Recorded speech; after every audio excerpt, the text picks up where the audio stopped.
మరి ఈ సన్నిధికి రావడానికి నీ పిల్లలు ఎంతగానో ఆశపడుతున్నారు. వాళ్ళ ప్రయాణాల్లో తోడుగా ఉండండి. మేమంతా కూడుకున్న నాయన పాటల ద్వారా నిన్ను మహింపరుచుకొని నిన్ను ఆరాధించి నీ వాక్యం విని నీ కొరకు బ్రతకాలి మా హృదయంలో మరి పెట్టుకొని నీ కొరకు బ్రతకాలని ప్రార్థిస్తూ కృతజ్ఞతాస్తుతి స్తోత్రాలు చెల్లిస్తూ యేసుక్రీస్తు నామంలో ప్రార్థించి అడిగి వేడుకుంటున్నాను తండ్రి.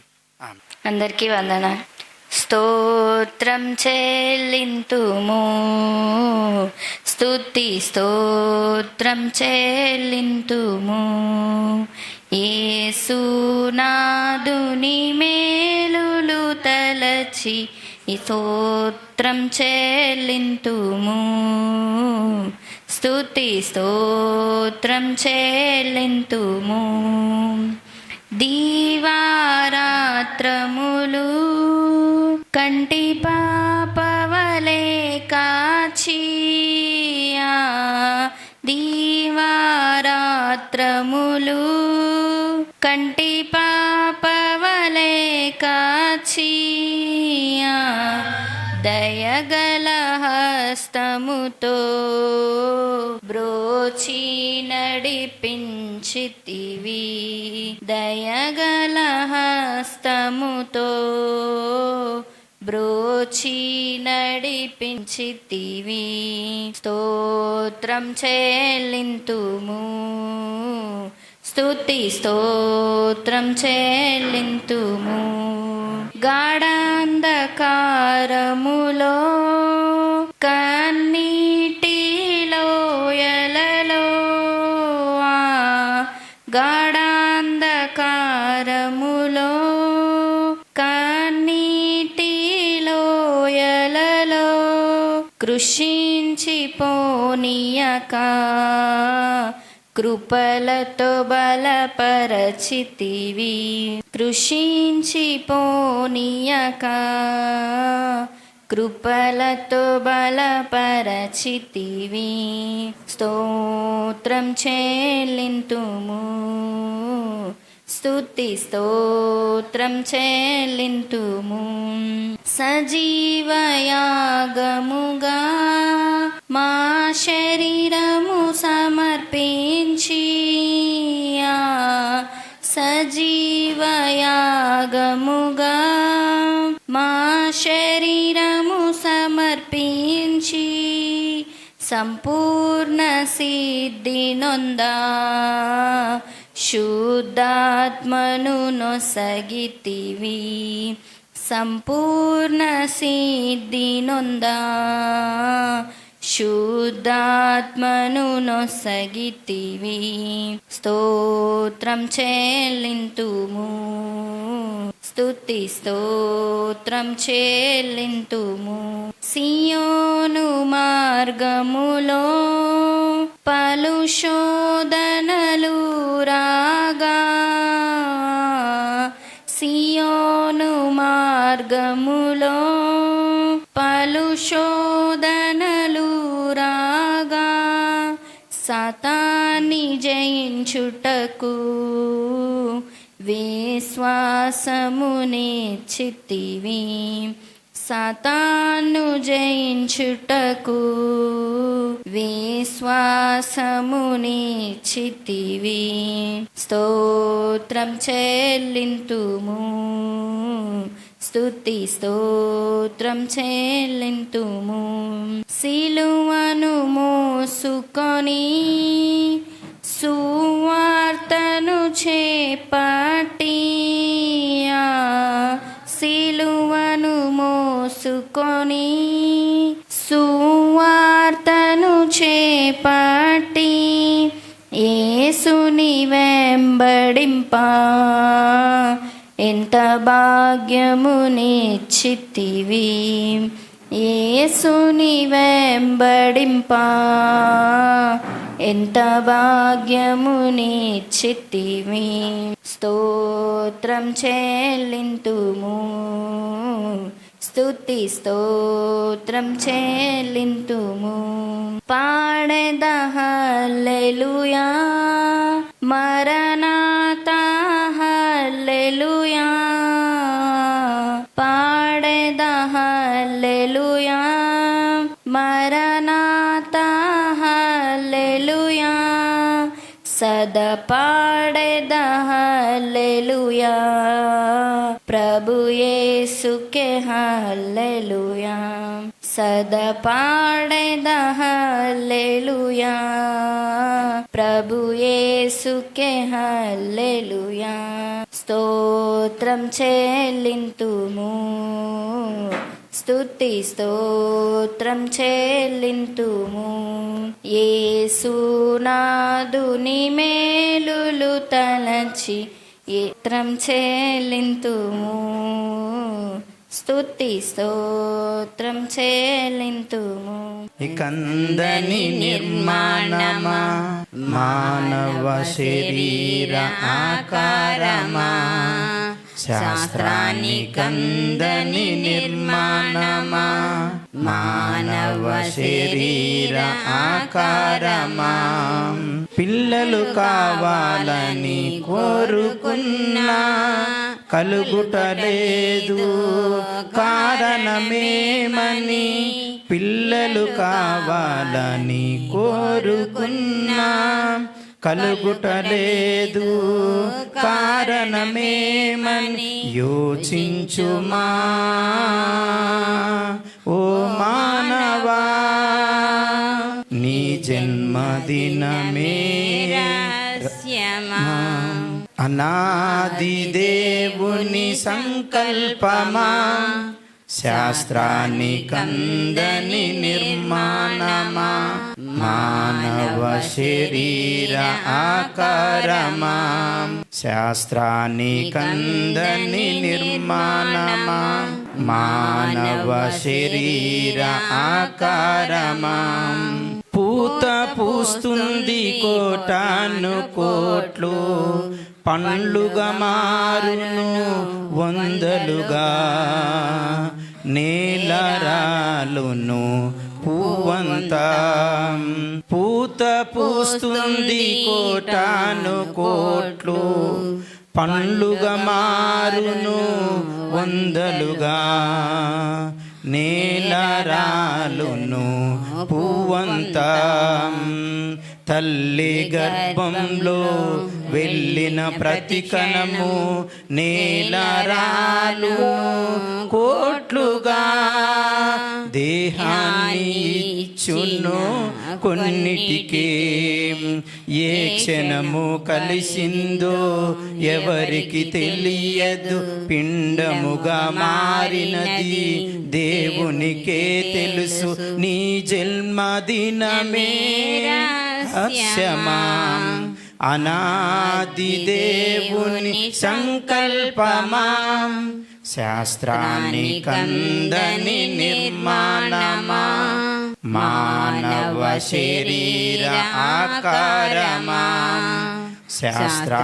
శాస్త్రానికందని నిర్మాణమా మానవ శరీర ఆకారమా పిల్లలు కావాలని కోరుకున్నా జగతే 6 దినాలు కష్టపడి చేశాడు సృష్టి పిల్లల కోసం పిల్లలు కావాలని కోరుకున్నాడు జగతి ముందే 6 దినాలు కష్టపడి చేశాడు సృష్టి పిల్లల కోసం తన కొరకు బ్రతకాలని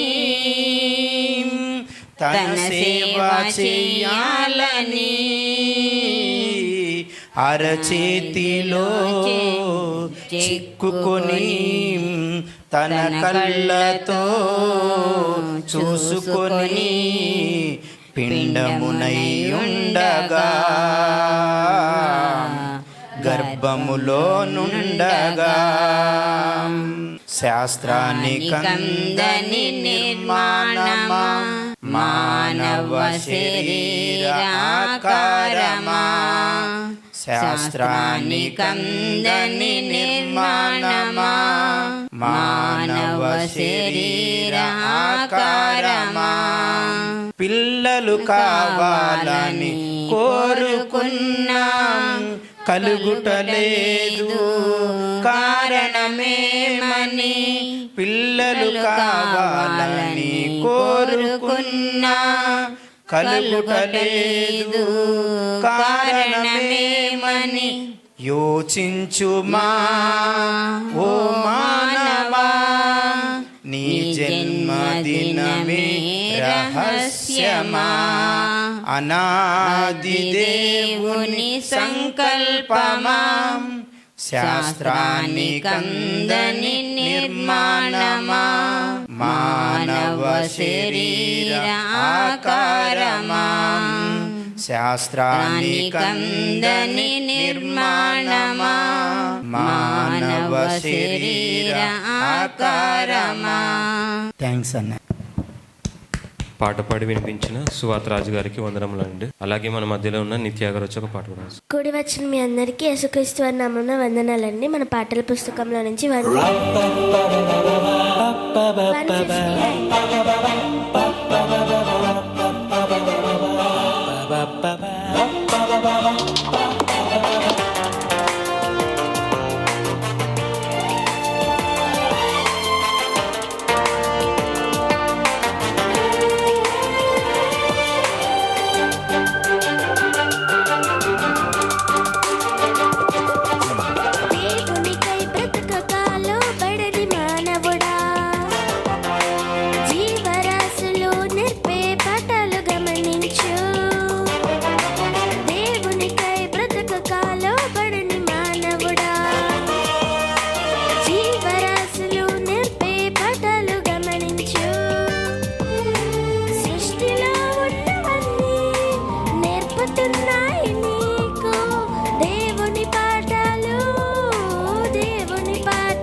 విచారించి చూడము నీకు బోధించును.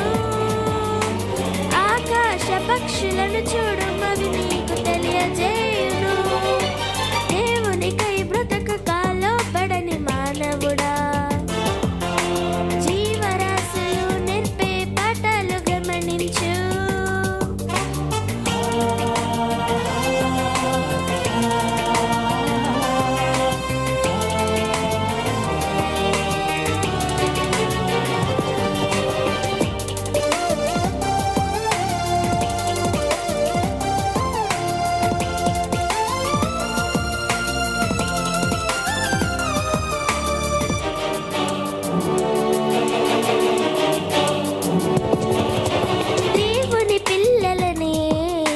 శపించాలని బయలుదేరిన ప్రవక్తకే బోధించింది గాధబమేగా.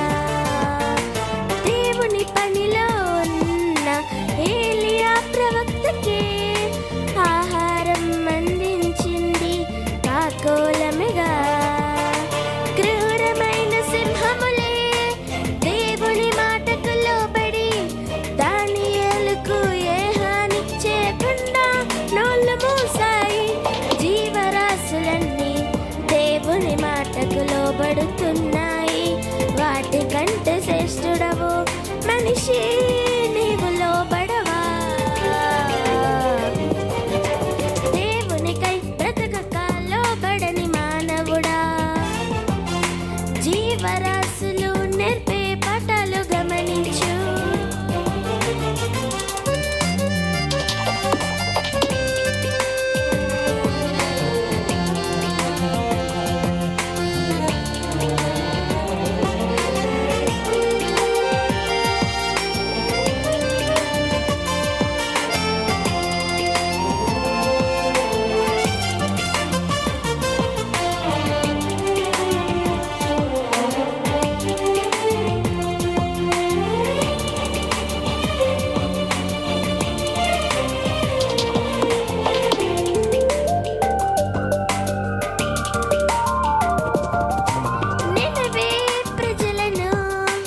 హెచ్చరించి యోనా సంద్రంలో పడిన వెంటనే కాపాడినది మత్స్యమేగా. ఏ క్షమనైన రక్షకుడు పిలుస్తాడని తెలిసి శకెలు మింగిన చేపే ప్రాణమిచ్చింది ఆనాడు.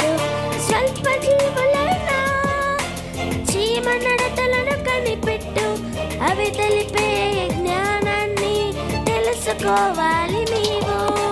జీవరాశులన్నీ దేవుని మాటకు లోబడుతున్నాయి.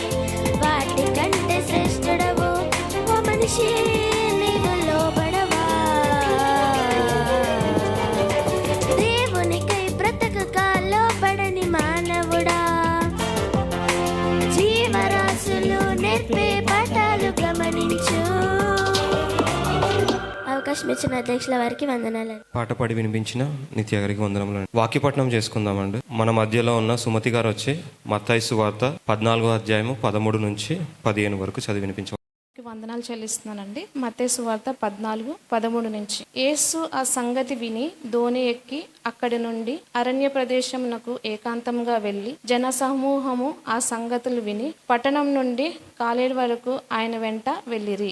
ఆయన వచ్చి ఆ గొప్ప జనసమూహము చూసి వారి మీద కనికరం పడి వారిలో రోగులైన వారిని స్వస్థపరిచెను. సాయంకాలం అయినప్పుడు శిష్యులు ఆయన వద్దకు వచ్చి, ఇది అరణ్య ప్రదేశము, ఇప్పటికీ పొద్దుపోయెను. ఈ జనులు గ్రామంలోకి వెళ్లి భోజన పదార్థములు కనుగొనుటకై వారిని పంపివేయురని చెప్పిరి. దేవుడి వాక్యం దీవించును గాక.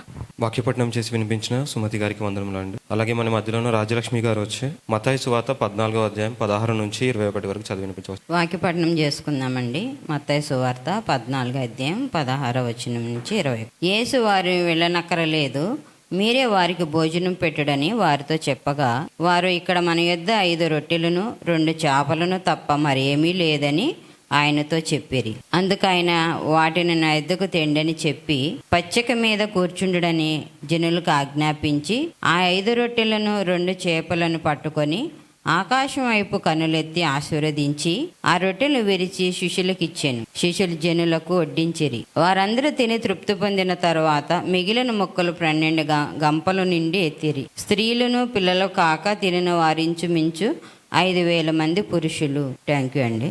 వాక్యపట్నం చేసి వినిపించిన రాజలక్ష్మి గారికి వందనములు అండి. అలాగే మనం అందరం ముఖ్య సమయానికి వచ్చాం కనుక ప్రతి ఒక్కరూ తమ మొబైల్స్ని సైలెంట్లో పెట్టుకోవాల్సిందిగా కోరుతున్నానండి.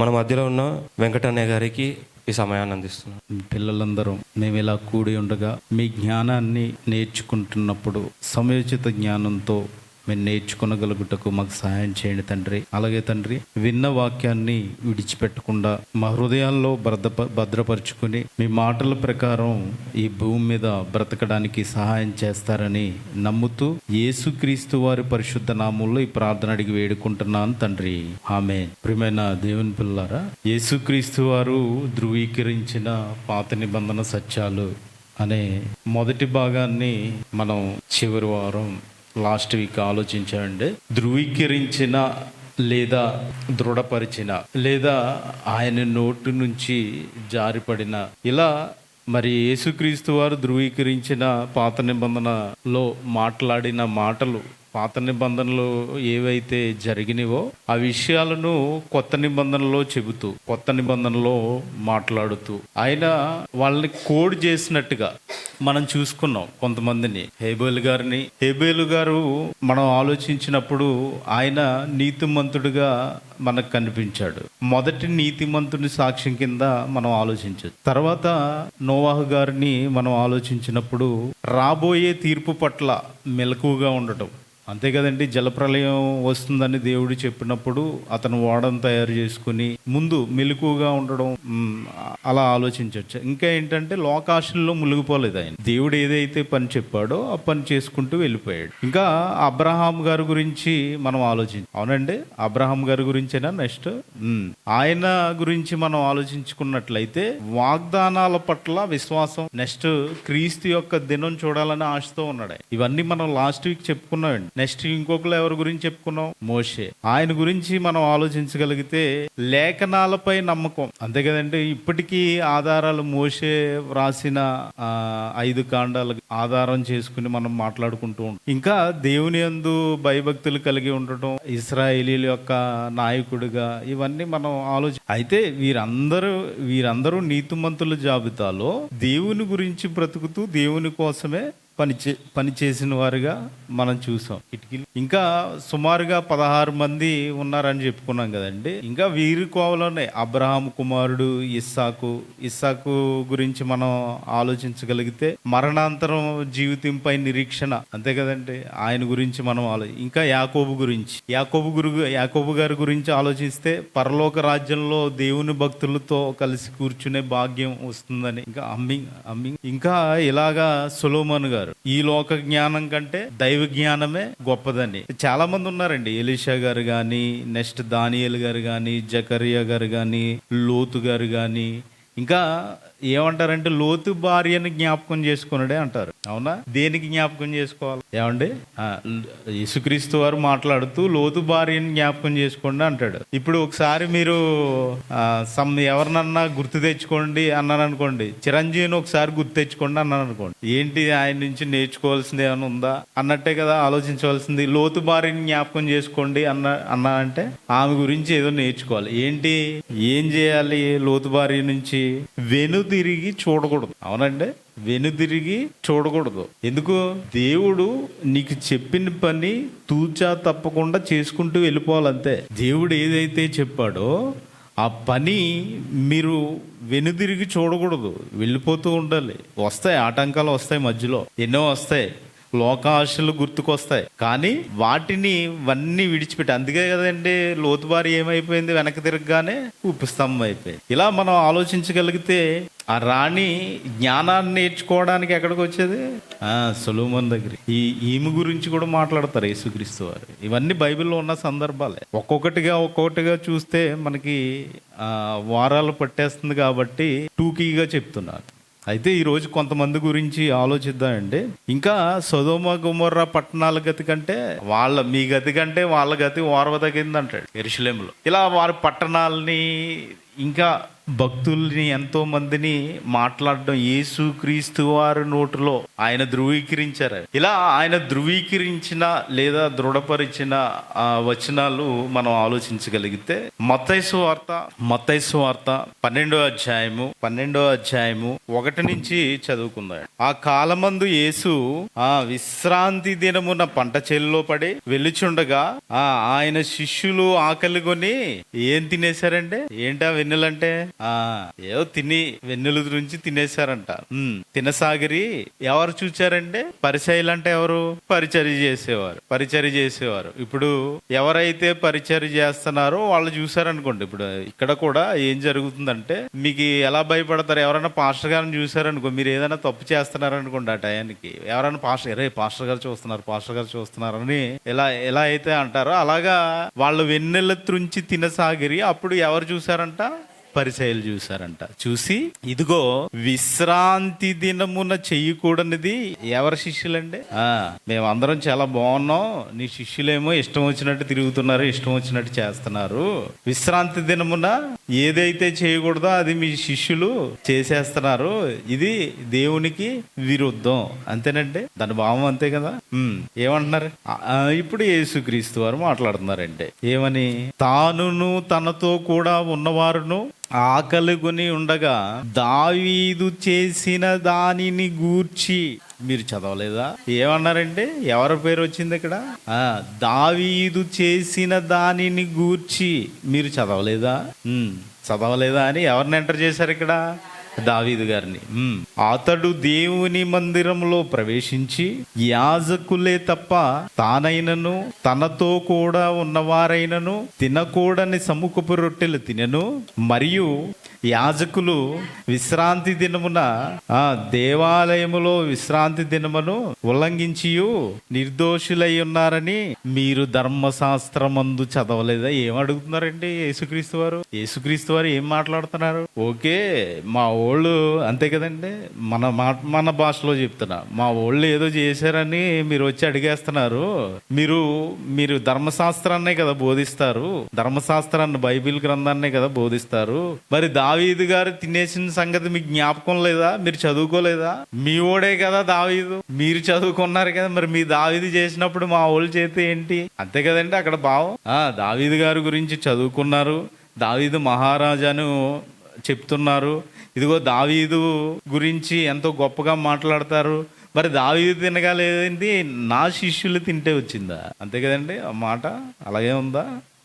ఏమంటున్నాడండి ఇక్కడ 6వ వచనం చదవండి. దేవాలయము కంటే, అంటే ఇప్పుడు యేసుక్రీస్తు వారు ఏం మాట్లాడుతున్నారు ఇక్కడ? దావీదు దేవాలయములో సముఖపు రొట్టెలు తిన్నాడు, ఇక్కడ యేసుక్రీస్తు అనే నేను దేవాలయము కంటే గొప్పవాడు ఇక్కడ. నా శిష్యుల్ని మీరు అంటారా? ఏమన్నా అంతేనా ఆ మాట? ఇది దావీదు గారు తిన్న సందర్భం ఎక్కడ ఉంటుందంటే మొదటి సమూయేలు గ్రంథం 21వ అధ్యాయము 1 నుంచి 6 వచనాల్లో మనం చూడవచ్చు. అయితే ఇక్కడ నా వైపు చూడండి. ఇక్కడ ఏం జరుగుతుందంటే, సౌలు రాజు నుండి దావీదు తప్పించుకుని పారిపోతున్న సమయంలో, సౌలు గారి దగ్గర నుంచి దావీదు గారు పారిపోతున్న సమయంలో దావీదు నోబు అనే ఊరికి వెళ్తాడు. దావీదు గారు నోబు అనే ఊరికి వెళ్ళి అక్కడ యాజకుడైన అహిమెలెకును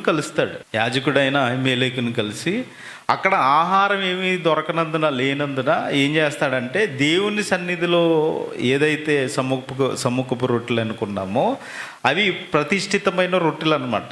ఆ యాజకుడు దావీదుకి ఇచ్చినప్పుడు దావీదు గారు తినడం జరుగుతుంది. ఇక్కడ మనం జాగ్రత్తగా గమనించవలసింది ఏంటంటే, ఇది ఆచారం, అంతే కదంటే. నేను ఒక కట్టడి పెట్టాను అనుకో, ఈ గడప దాటి 8 దాటిన తర్వాత రావద్దన్నాను అనుకోండి, 8 దాటిన తర్వాత మీరు ఆ మెట్ల మీద కూర్చోండి, బయట ఎక్కడన్నా కూర్చోండి అన్నాను అనుకోండి. ఇప్పుడు ఇది ఎవరు పెట్టిన కట్టడా? నేను. ఓకేనా? నేను. ఇది ఆచారం అనుకోండి, ఏదైనా అనుకోండి, మనుషులు పెట్టింది. ఇప్పుడు ఇదే కట్టడలు దేవుడు చెప్పిన యాజకులుగా వీళ్ళు చేయవలసిన పనులు అన్నమాట. అంటే ఇది కూడా దేవుడు పెట్టిన ఆచారం వీళ్ళకి, ఇశ్రాయేలీలకి, యాజకులకి, వీళ్ళందరికీ ఇదే కట్టడిని. ఇప్పుడు ఏం చేశారు వీళ్ళు? ఏదైతే తినకూడదో అది దావీదు గారికి ఇవ్వడం, అతను తినేయడం జరిగింది. అంటే ఇప్పుడు మీరారు. ఇప్పుడు విశ్రాంతి దినమున వెళ్ళి ఏది కొయ్యకూడదు, తినకపోతే ఎలాగండి, కొయ్యకూడదు. అంటే వెన్నులు త్రుంచుకుని తినేస్తున్నారంట. ఈ పని చేయకూడదు, వీళ్ళు ఎక్కడికి వెళ్ళకూడదు, అసలు పొలంలోకే వెళ్ళకూడదు, ఏ పని చేయకూడదు. అంటే త్రుంచడం అంటే ఏంటి? పని. వీళ్ళు ఏ పని చేయకూడదు.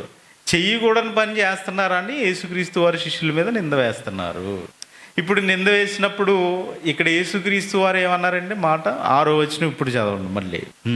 దేవాలయము కంటే గొప్పవాడిక్కడున్నాడు అని మీతో చెప్పి, అంటే దేవాలయము కంటే గొప్పవాడు ఎవరు? యేసుక్రీస్తు వారు. యేసుక్రీస్తు వారితో ఉన్నారు. అంటే మీ వాళ్ళు దేవాలయానికి రాకుండా నీతో తిరుగుతూ వీళ్ళు వెన్నెలు తురించుకుని తింటున్నారు. భావం అర్థమైందండి? ఇప్పుడు వీళ్ళు ఎక్కడ ఉండాలి? వీళ్ళందరూ కలిసి దేవాలయంలో ఉండాలి. దేవాలయానికి రాకుండా వీళ్ళు ఇష్టం వచ్చినట్టు తిరుగుతున్నారు, అది భావన. కంప్లైంట్ ఇచ్చారు. కంప్లైంట్ ఇచ్చినప్పుడు ఏం జరుగుతుందండి? ఇప్పుడు చదవండి 7వ వచనం. మరియు కనికరమునే కోరుచున్నాను గాని బలిని నేను కోరను అను వాక్య భావము మీకు తెలిసి ఉంటే నిర్దోషులను దోషులని తీర్పు తీర్చరు. అర్థమైందండి? మనుష్య కుమారుడు విశ్రాంతి దినమునకు ప్రభువై ఉన్నాడని. ఈ కట్టడ ఈ లేవీకాండం 24వ అధ్యాయం 9లో ఉంటుందండి. మీరు రాసుకోండి, తీనే అవసరం లేదు. అంటే ఇక్కడ మనకి అర్థమైన విషయం ఏంటి? దీన్ని ఎలా అర్థం చేసుకోవాలి? ఇక్కడ మనం అర్థం చేసుకోవాల్సిన భావం ఏంటనంటే, ఆచారాలు కంటే కనికరం ముఖ్యం. అర్థమైందంటే, ఆచారాల కంటే కనికరం ముఖ్యం, అవసరం ముఖ్యం. అంతే కదండి? ఇప్పుడు మనకు ఒక వస్తువు అవసరం ఉంది, ఆ అవసరం తీర్చుకోవడానికి ప్రయత్నించాలా లేదా ఆచారాలు పాటించాలా? మీకు ఫీవర్ వచ్చిందండి, మీకు ఫీవర్ వచ్చింది సడన్గా, ఇప్పుడే ఫీవర్ వచ్చింది. ఫీవర్ వస్తే లేదు వాక్యం అయిపోయి వరకు లేదా ఇదిగో ఈ 2 గంటలు గడిచి వరకు మీరు ట్యాబ్లెట్ వేసుకోకూడదు అన్నాను అనుకోండి, మీరు ట్యాబ్లెట్ వేసుకోకూడదు, మీరు ట్యాబ్లెట్ తినకూడదు అని చెప్పాను అనుకోండి. ఇప్పుడు ఇది ఏమవుతుంది? ఈ 2 గంటల్లో అతను హై ఫీవర్ వచ్చి చనిపోయాడు అనుకోండి, హై ఫీవర్ వచ్చేస్తే చనిపోతారు. హై ఫీవర్ వచ్చి చనిపోయారు అనుకోండి, ఏంటి? ఎవరిది ప్రాబ్లం? ఇప్పుడు నేను ఏం చేయాలి? వారిని రక్షించాలంటే ఏం చేయాలి? అమ్మ ట్యాబ్లెట్ వేసుకుని రెస్ట్ తీసుకోండి. బాగోలేనప్పుడు ఏం చేస్తాడండి? చెవులు లేవండి, వాక్యం వినలేడు. వాడిని విను అంటే ఎంత టైం వింటాడు? అవునా కదా? నోరు లేదు, వాడిని వాకింగ్ చెప్పమంటే ఏం చెప్తాడు? దేవుడు వారికి పెట్టాడు అంతే. ఇప్పుడు ఇక్కడ ఏం కావాలి? ఎవరికైతే జ్వరం వచ్చిందో వాళ్ళ మీద కనికరం కావాలి. ఇప్పుడు దేవాలయం కంటే గొప్పవాడు ఇక్కడ ఉన్నప్పుడు వాళ్ళు నాతో పనిచేస్తున్నప్పుడు మీకు దేవాలయానికి రావాల్సిన పనే ఉంది. అంతే కదండి యేసుక్రీస్తు వారి భావం, యేసుక్రీస్తు వారు మాట్లాడుతున్నది. అంటే మీరు దేవుని పనిలో ఉండగా ఆచారాలన్నీ పక్కన పెట్టాలి. అర్థమవుతుందండి?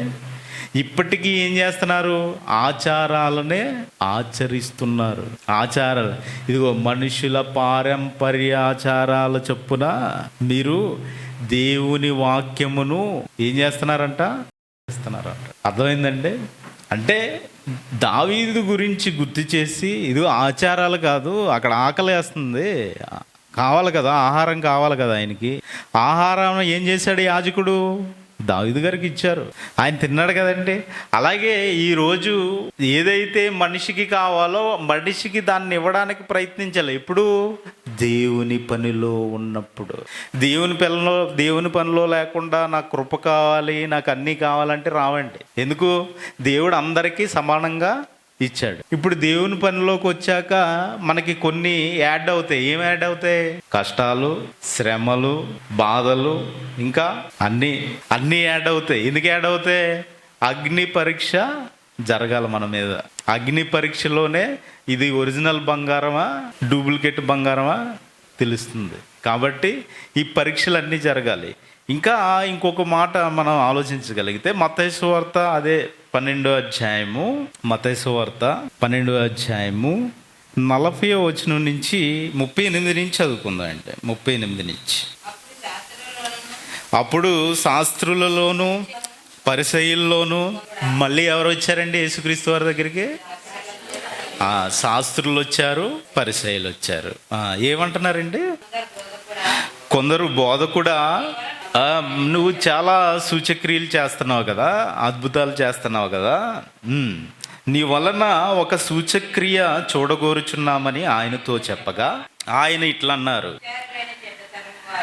వ్యభిచారులైన చెడ్డతరము వారు ఆ సూచక క్రియ అడుగుచున్నారు, ప్రవక్త అయిన యోనా గూర్చిన సూచక క్రియే గాని మరి ఏ సూచక క్రియ అయినను వారికి అనుగ్రహింపబడదు. యోనా 3 రాత్రింబగళ్ళు త్రిమింగళము కడుపులో ఎలాగుండెనో. ఎవరి పేరు వచ్చిందండి ఇక్కడ? ఎవరి పేరు వచ్చింది? యోనా. యోనా 3 రాత్రింబగళ్ళు ఎలాగైతే త్రిమింగళము కడుపులో ఉండెనో అలాగే మనుష్య కుమారుడు 3 రాత్రింబగళ్ళు భూగర్భములో ఉండును. ఎన్ని రోజులండి? 3 రాత్రింబగళ్ళు భూగర్భంలో ఉండెను. నినివే వారు యోనా ప్రకటన విని మారు మనస్సు పొందిరి గనుక విమర్శ సమయమున నినివే వారు ఈ తరము వారితో నిలబడి వారి మీద నేరస్థాపన చేతురు. ఎవరి మీద అండి? ఎవరు అడుగుతున్నారండి? శాస్త్రులను పరిసయ్యులలోను కొందరు బోధకుడా అన్నారు. చూడండి, ఎవరి వలన? యేసుక్రీస్తు వారి వలన ఒక సూచక్రియ చూడగోరుచున్నారు. ఇప్పుడు ఈ సూచక్రియ చూడగోరుచున్న వారిని ఏమంటున్నాడు యేసుక్రీస్తు వారు? ఏమంటున్నారండి? వ్యభిచారులైన చెడ్డ తరము వారు సూచక క్రియను అడుగుచున్నారు. ఏమన్నారండి? వ్యభిచారులైన చెడ్డ తరము వారు సూచక క్రియను అడుగుచున్నారు. వీళ్ళని ఏమంటున్నారు ఇప్పుడు? వ్యభిచారులైన చెడ్డతరం వారు. వ్యభిచారులు అంటున్నాడు వాళ్ళని డైరెక్ట్ అనేసిన తర్వాత ఏమంట ఇప్పుడు? ప్రవక్త అయిన యోనా గూర్చిన సూచక క్రియే గాని మరి ఏ సూచక క్రియ అయినను వారికి అనుగ్రహింపబడదని చెప్పి ఏ సూచక క్రియ చెప్తున్నారండి. యోనా 3 రాత్రింబగళ్ళు తిమింగలము కడుపులో ఎలాగుండెనో. ఇప్పుడు మరి ఏ సూచక క్రియ అనుగ్రహింపబడదన్నారు కదా, మరి ఎందుకు మళ్ళీ ఇంకో సూచక క్రియ గురించి చెప్తున్నారు? అలాంటిదే ఇదిగో ఆ సూచక క్రియే తప్ప మరి వేరే సూచక్రియ అనుగ్రహింపబడదు. ఎలా యోనా ఎలా అయితే 3 రాత్రింబగళ్ళు త్రిమింగం కడుపులో ఉన్నారో యేసుక్రీస్తు వారు కూడా, అంటే ఇప్పుడు జరగబోయే సూచక్రియ ఏది? యేసుక్రీస్తు వారిది. ఇదే మీకు అనుగ్రహింపబడుతుంది. ఇదిగో ఇది నమ్మితే మీరు రక్షణ. మీకు అనుగ్రహించే సూచక్రియ ఏదో చెప్తున్నాడండి. చదవండి. యోనా కంటే గొప్పవాడు ఇక్కడ ఉన్నాడు. ఎవరండి? మళ్ళీ ఇక్కడ ఏమంటున్నారు? యోనా కంటే గొప్పవాడు ఇక్కడ ఉన్నాడు. ఎవరు? యేసుక్రీస్తు వారు. యేసుక్రీస్తు వారండి. ఎదుగో యోనా కంటే గొప్పవాడు ఇక్కడ ఉన్నాడు. విమర్శ సమయమున దక్షిణ దేశపు రాణి ఈ తరము వారితో నిలవబడి వారి మీద నేరస్థాపన చెయ్యును. ఆమె సొలొమోను జ్ఞానము నేర్చుకున్నటకు భూమి అంతముల నుండి వచ్చెను. ఇదిగో సొలొమోను కంటే గొప్పవాడు ఇక్కడ ఉన్నాడు. ఎంతమంది వచ్చారు ఇక్కడ మనకి? యోనా, సొలొమోను.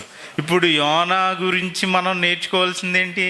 ఏం జరిగిందండి యోనా గారి విషయంలో? యోనా గ్రంథం మీకు తెలుసు కదా, 1వ అధ్యాయము. అదంతా మనం చదువుకుంటే ఏం చేశాడు ఆయన? ఏం చేశాడండి? ఏం చేశాడు? దేవుడు ఒక ప్రాంతానికి వెళ్ళమంటే ఇంకో ప్రాంతానికి వెళ్ళిపోయాడు. ఎక్కడికి వెళ్ళమన్నారు దేవుడు? ఎక్కడికి వెళ్ళిపోయాడు ఈయన? ఎందుకు వెళ్ళిపోయాడండి? ఎందుకు వెళ్ళిపోయాడు? తెలియాలి కదా మనకి, తెలియాలి కదండి. నినివేకి ఎందుకు వెళ్ళలేకపోయాడు? నినివే పట్టణం నిమ్రోదుకి చెందిందండి.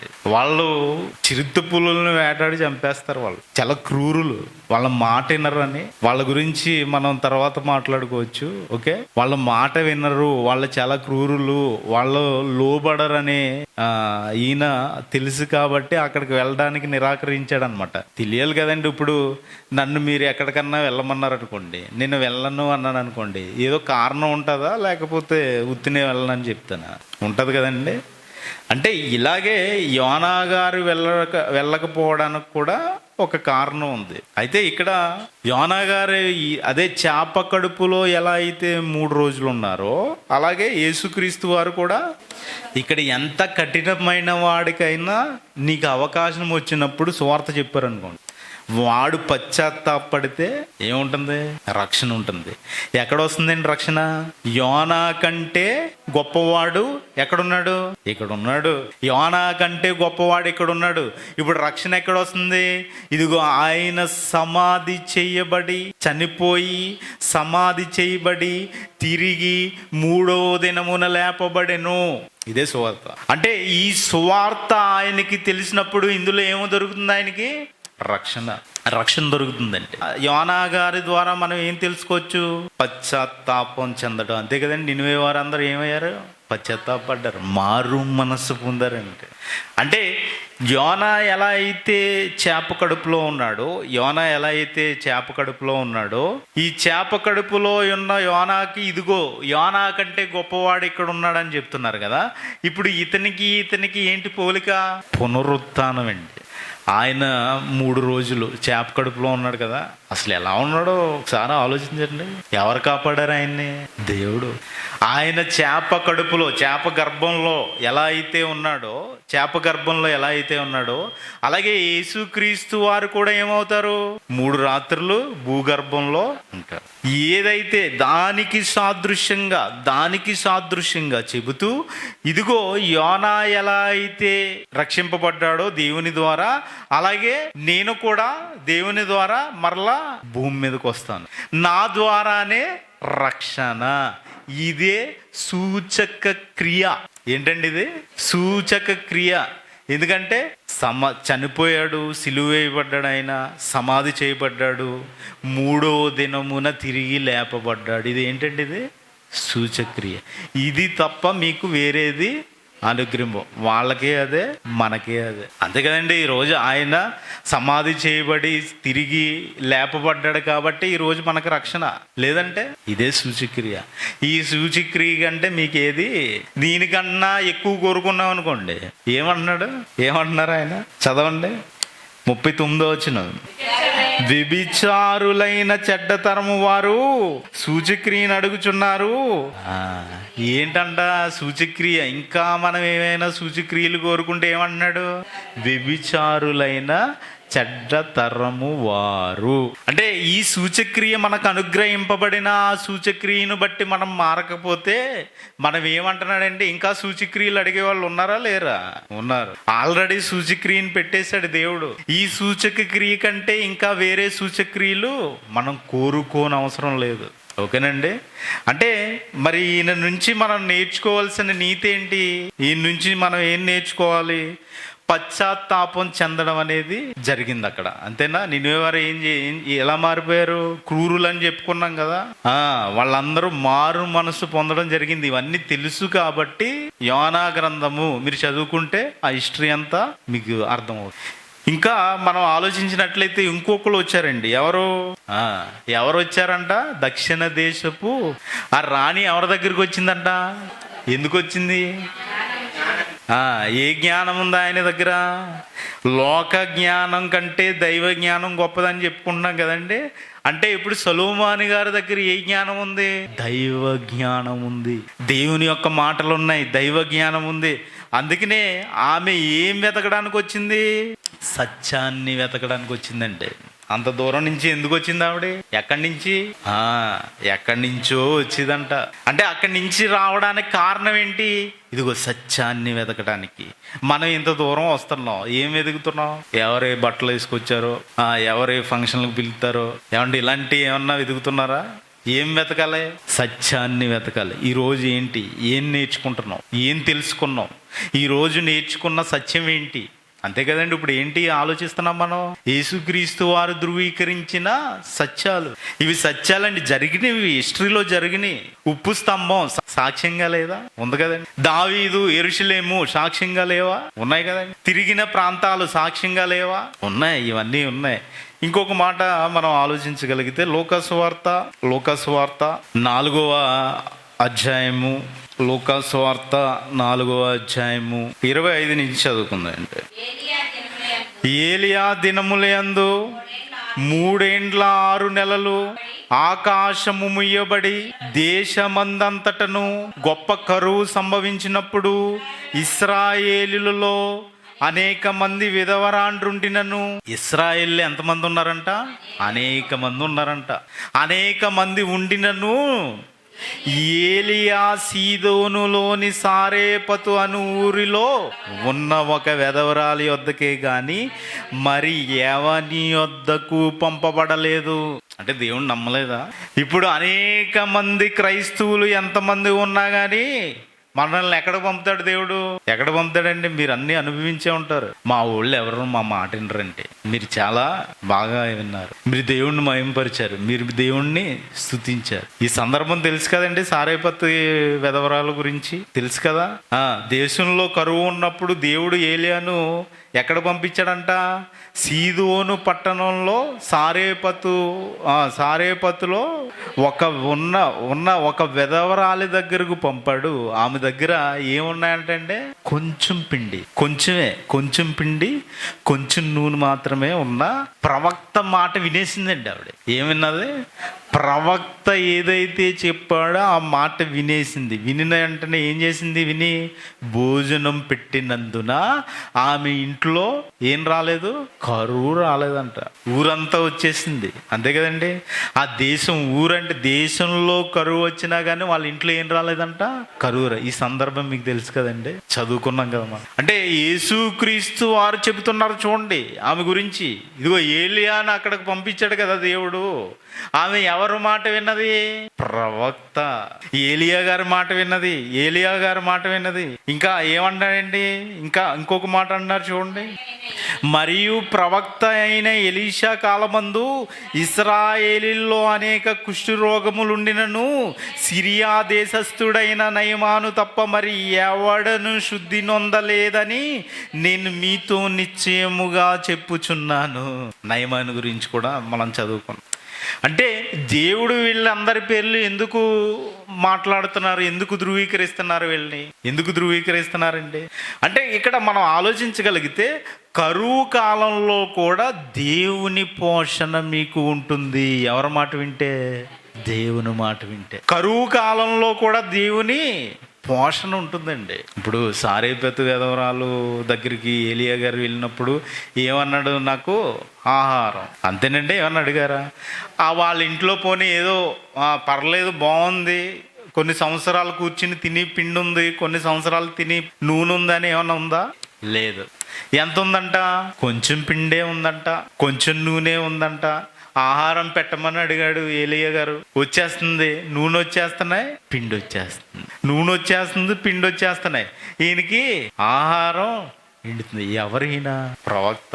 ప్రవక్త కంటే గొప్పవాడు యేసుక్రీస్తు వారు. ఇవన్నీ మనం చదువుకున్నామండి. ఆయన నోటులో నుంచి ఎంతమందిని జ్ఞాపకం చేసుకోమని చెప్తున్నాడు, ఎంతమందిని గుర్తు చేస్తున్నారు, ఆయన నోటులో నుంచి ఎంతమందిని మీకు ధృవీకరిస్తున్నారు. అవునా కదా? సదోమ గొమొర్రా పట్టణాల గురించి ఇదిగో వాళ్ళ గతి గురించి గుర్తు చేస్తూ వాళ్ళ గతి ఓర్వ తగింది అంటాడండి. అంటే ఈరోజు అంత చెడ్డవారిగా ఉన్నామా? అంత చెడ్డవారిగా ఉన్నారా? దేవుని మాట లెక్క చేయని వారిగా ఉన్నామా? దేవుని మాట లెక్క చేయని వారిగా ఉన్నామా? ఆలోచించండి. ఎందుకంటే దేవుని మాటలకు విలువ ఇవ్వకపోవడమే దేవుని లెక్క చేయకపోవడం. ఇప్పుడు మీరు దేవుణ్ణి నిరాకరిస్తున్నారు, దేవుణ్ణి వదిలిపెట్టేస్తున్నారు, దేవుణ్ణి పట్టించుకోవటం లేదు, దేవుణ్ణి అంగీకరించడం లేదు అని మీరు ఎలా తెలుసుకుంటారండి? అంతే కదా? అవునా కదండి? వాక్యం లేకపోవడం, వాక్యాన్ని నిరాకరించడం, ఇవన్నీ ఎక్కడికి వచ్చేస్తాయి? మళ్ళీ దేవుడి దగ్గరికి. ఎవరు దేవుడు? చూడండి, యోహాను సువార్త 1వ అధ్యాయం 1వ వచనం. వాక్యము దేవుని యొద్ద ఉండెను. వాక్యం ఎలా ఉన్నారంటే దేవుడే ఉండి. ఇప్పుడు వాక్యాన్ని నిరాకరిస్తే మీరు దేన్ని నిరాకరించినట్టు? అంతేనండి. వాక్యాన్ని నిరాకరిస్తే దేవుణ్ణి నిరాకరించినట్టే. అంటే దేవుని గూర్చి మీరు ఆలోచించాలంటే ఎక్కడ ఆలోచించాలి? వాక్యం అండి. ఇప్పుడు ఇంతమందిని, ఒక 7గురిని మనం చెప్పుకున్నాం కదా, 7గురిని ఆలోచించాం కదా. ఈ 7గురిలో మనం ఆలోచించిన వారి యొక్క భక్తి కానీ, వారికి జరిగిన క్రియలు కానీ ఎలా ఉన్నాయండి? ఆశ్చర్యకరంగా లేవా? అద్భుతాలు కావా అవి? అవునా కదండి? ఏమంటే పిండి నూనె వచ్చేస్తుందంటే, ఊగుతుందంటే ఎక్కడి నుంచి వచ్చేద్ది? మన ఇంట్లో పిండి అయిపోతుంది తప్పించి వారం అయితే మళ్ళీ కొనుక్కోవాలి. నూనె 4 రోజులకి అవగొట్టేస్తున్నారు ఇప్పుడు. ఏమండి? మళ్ళీ 4 రోజులకి మళ్ళీ ఇంకో లీటర్ కొనాలి. అంటే ఇక్కడ మనం చూస్తున్నాం కదా, ఇది దేవుని పనుల్లో దేవుని భక్తులు ఆలోచించిన విధంగా మనం ఆలోచించగలుగుతున్నావా? మరి యేసుక్రీస్తు వారిని ప్రవక్తల కంటే గొప్పవాడు, అవునా కదా, యోనా కంటే గొప్పవాడు అంటున్నాడు. ఆయన్ని నమ్ముకున్న మనం ఆయన్ని గొప్పగా ఆలోచించుకుని ఆయన మాట స్వీకరించగలుగుతున్నావా? ఆలోచించండి. ఏమంటారు తెలుసు? ఇప్పుడు బయటికి వెళ్ళిన తర్వాత ఎలా ఉంటుందో తెలుసా మన పరిస్థితి? చెప్తారండి, ఏదో అయిపోయింది, చెప్పాలి కాబట్టి చెప్పారండి, అంతే. ఆయన పాటిస్తాడేంటి? ఏమండి? మనందరం పాటించాలి కదా, మనందరం వినాలి కదా, ఇవన్నీ చదువుకున్నాం కదా. అవునా? మీకు సారేపతి విధవరాల గురించి 1 రాజులు 17వ అధ్యాయము 1 నుంచి 16 వచనాల్లో ఉంటుందండి. రాసుకోండి కావాల్సిన వాళ్ళు, ఇవన్నీ చదువుకోండి. ఎందుకంటే 3 ఏండ్ల 6 నెలల ఆకాశం మూయబడిపోయింది. మరి అప్పుడు కరువు వచ్చేసింది. అంటే ఈ కరువు కాలంలో కూడా ఎంతమంది ఉన్నారంట ఇశ్రాయేలీల్లో? అనేక మంది ఉంటే అక్కడికే ఎందుకు పంపాడండి దేవుడు? ఆమె మనసు గొప్పదండి. ఆమె మనసు గొప్పది. ఏంటి ఆ గొప్ప? లేదు వాళ్ళు తింటాకే, వాళ్ళు తినడానికి లేదు. వాళ్ళు తినడానికి లేకపోయినా ప్రవక్త మాట విని విడిచిపెట్టేసింది. తినండి వాళ్ళకి, ఆయన ప్రవక్తకి చేసి పెట్టేసింది. ఎవరు పంపించారు ఇంతకీ? దేవుడు పంపించాడంటే. ఈరోజు నన్ను దేవుడు పంపించాడు, మీ ఇంటికి వెళ్ళమన్నాడు, కారు కొనమన్నాడు అంటే కొనేస్తున్నారు. మరి దేవుడు పంపించాడు అని ఆ మనసు చూసి మరి పంపించిన కారు ఎందుకు కొనమన్నాడు మీకు కూడా చెప్పాలి కదా. ఇప్పుడు మీ మనసు కూడా దేవుడు చూస్తాడు కదా. ఇదిగో పలానా వ్యక్తి వస్తున్నాడు, ఆయనకి కారు కొనండి. అవునా కదండి? ఇలా చాలా జరుగుతున్నాయి. ఎందుకంటే వాక్యాన్ని వాడేసుకుంటున్నారు ఎక్కడ? లోకంలో. అది సత్యవాక్యమా? వాక్య ప్రకారం చెప్తున్నారా? వాక్య ప్రకారం మాట్లాడారా? ఇప్పుడు వచ్చే అవకాశం ఉందా? ఏమండి ఇప్పుడు వచ్చే అవకాశం ఉందా? అవకాశం ఉందండి. ఇప్పుడు మీకు అర్థం కావడానికి చెప్తున్నా. పేతురు గారికి దర్శనం వచ్చింది, కొర్నేలి గారికి దర్శనం వచ్చిందా రాలేదా? ఈయన నెలమని ఆయనకు వచ్చింది, ఆయన వస్తాడు, నువ్వు స్వీకరించని ఆయనకు వచ్చింది. ఇప్పుడు వీళ్ళిద్దరికి అందరికీ వచ్చిందా రాలేదా? వచ్చింది. ఇది ఎక్కడ చదువుకున్నాం? అపోస్తుల కార్యం 10వ అధ్యాయంలో చదువుకున్నాం. మరి ఇప్పుడు జరుగుతున్న దర్శనాలు ఎలా వస్తున్నాయి? పాస్టర్ గారికే వస్తాయి, భక్తుడికి. ఇప్పుడు అక్కడ పాస్టర్ గారు ఎవరు? పేతురు గారు. కొర్నేలి భక్తుడు. భక్తుడికి వచ్చింది దర్శనం, పాస్టర్ గారికి వచ్చింది. మరి ఇప్పుడు ఏం జరుగుతుంది?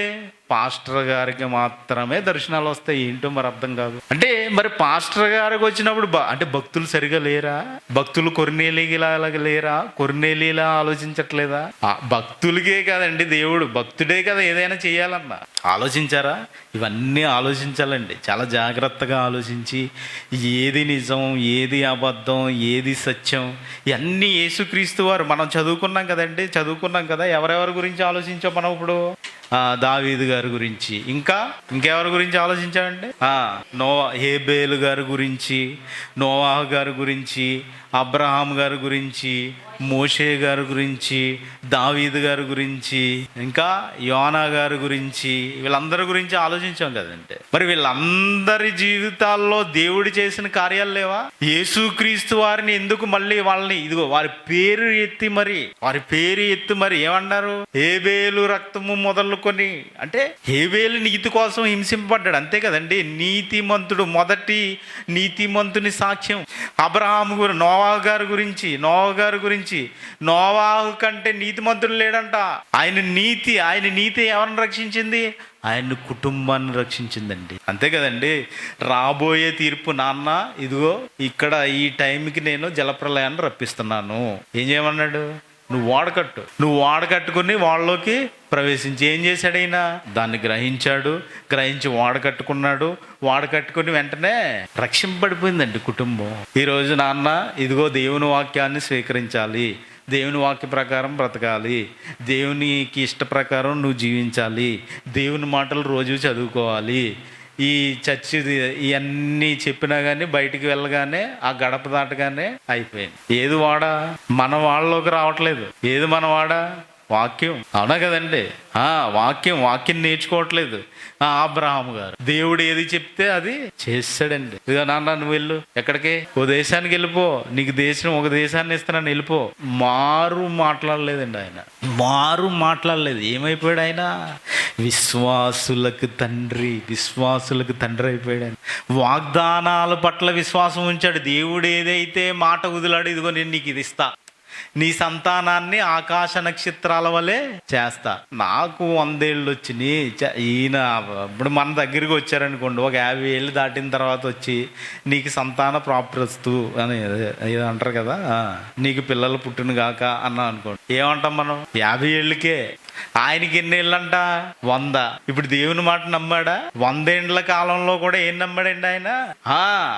మొత్తం శరీరం, బాడీ అంతా ఉడికిపోతుంది కదా, శరీర ధర్మాలన్నీ చనిపోతాయి కదండి. అయినా కానీ ఏం చేశాడు ఆయన? అందుకనే విశ్వాసులకు తండ్రి అయ్యాడంటే. అబ్రహాము గారు ఏం చేశాడు? ఇదిగో 100 సంవత్సరాల తర్వాత పుట్టిన ఒక్క కుమారుడిని ఏం చేయమన్నాడు? ఇచ్చాడా? ఇవన్నీ ఏం జరుగుతున్నాయి ఇక్కడ? వాళ్ళ నుంచి ఏం నేర్చుకుంటున్నాం మనం? వీళ్ళ పేర్లు ధృవీకరించి మరి ఎందుకు యేసుక్రీస్తు వారు చెప్తున్నారు? ఎందుకు చెప్తున్నారంటే మోషే గారి గురించి ఆలోచించాం కదా. ఏం చేశాడు ఆయన? మోషే గారు చేసిన పని ఏంటండి? 40 సంవత్సరాలు వేస్ట్ అయిపోయినాయి. దీన్ని చాలా చక్కగా వాళ్ళ అక్క వాళ్ళ అమ్మ జమ్ము పెట్టెలో పెట్టి ఎక్కడికి పంపించారు? రాజగృహంలోకి పంపించారు.